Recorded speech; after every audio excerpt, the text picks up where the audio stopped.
In this video, I'm going to show you how to make Roblox games on mobile. So please watch the video until the end and follow this tutorial step by step to avoid making mistakes. So let's get started.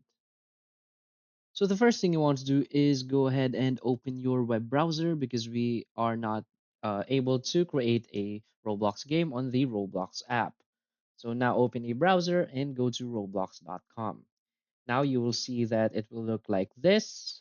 So just tap on continue in browser right here in the bottom. Now it will redirect us here. So now simply tap on create right here. So if you can't see that create icon right there, simply tap here and make sure that it is on desktop site. Now tap on create and it will redirect us to the Roblox Studio or Roblox Creator Hub. So now just simply tap on the three lines icon in the upper left corner of the screen and select creations. Now you should be able to see an icon right here that says create experience.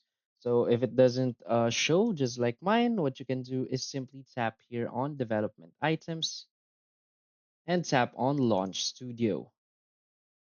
Now scroll down until you find this download studio icon. Simply tap on it and download the Roblox Studio app. And from there, you will now be able to make and create Roblox games. So that's it. So if you find this video helpful, please hit like and subscribe. Thanks.